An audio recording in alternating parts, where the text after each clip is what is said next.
बदलाव की आहट से सिकुड़ते जा रहे हैं योगी आदित्यनाथ। बीजेपी की गुणगान करने वाले चैनल भी अब मान गए कि 22 में अखिलेश जी आ रहे हैं।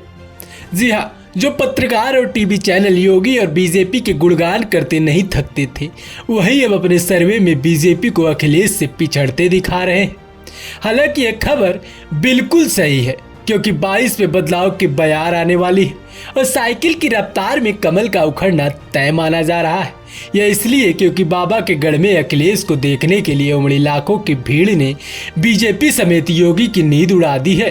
तभी तो योगी हर जगह एक बार फिर हिंदू मुस्लिम, राम रहीम और शमशान कब्रिस्तान जैसी बातें करते फिर रहे हैं। एक तरफ सरदार पटेल हैं जो राष्ट्र नायक हैं, दूसरी तरफ खलनायक के रूप में राष्ट्र तोड़क जिन्ना भी हैं।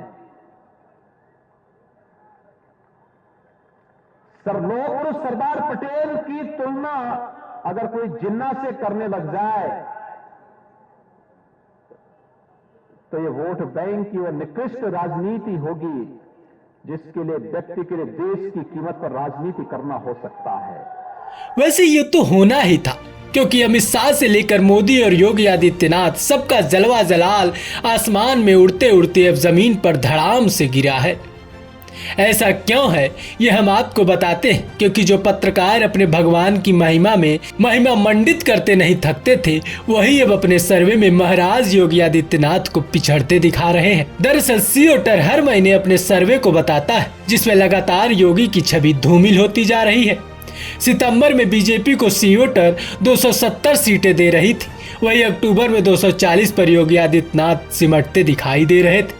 हालांकि अगले महीने बीजेपी को लगा के लगातार उद्घाटन और शिलान्यास करके अपनी सीटों को बढ़ा लेंगे, लेकिन अखिलेश की लोकप्रियता के आगे योगी आदित्यनाथ का सपना टूट गया। सीओटर ने बहुत बड़ा झटका दिया, क्योंकि सीओटर की माने तो अभी चुनाव हो तो बीजेपी 213 सीटों पर ही सिमट जाएगी। जहां एक तरफ बीजेपी का दौर खत्म होता जा रहा है, वहीं इसके विपरीत अखिलेश की साइकिल लगातार रफ्तार पकड़ती जा रही है। क्योंकि सीओटर सितंबर में अखिलेश को 109 से 117 सीटें दे रही थी, वहीं अक्टूबर में 140 सीटों से ज्यादा साइकिल की रफ्तार पकड़ रही थी। वहीं अब नवंबर में 160 से ज्यादा सीटों पर अखिलेश का परचम लहरा रहा है।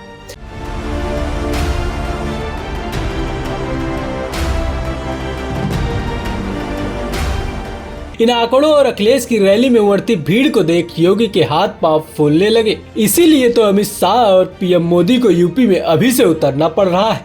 लेकिन उनके आने के बाद भी अखिलेश के साथ जुड़ता जनसैलाब 22 में बदलाव के बयार की कहानी लिखकर इस कहानी को अमिट कर रहा है। यूपी में बदलाव निश्चित है, इसका सबूत हम एक और आंकड़े से आपको देंगे। जैसा कि आप सभी को मालूम होगा कि पश्चिम यूपी में हिंदू मुस्लिम की राजनीति करके बीजेपी सरकार बनाती है, वही इस बार भी कर रही थी। लेकिन जाट, गुज्जर और मुसलमान की एकता को देखकर बीजेपी के विधायक, सांसद और मंत्रियों की हिम्मत नहीं हो रही कि वो गाँव में वोट मांगने जा सके। यही कारण है कि बीजेपी अवध और पूर्वांचल में फोकस कर रही है। लेकिन योगी के गढ़ में अखिलेश की रैली की भीड़ को देखे और ओम प्रकाश राजभर का साइकिल पर सवार होना और फिर शिवपाल यादव का अखिलेश के साथ आना, पूर्वांचल भी बीजेपी से खिसकता दिखाई दे रहा है।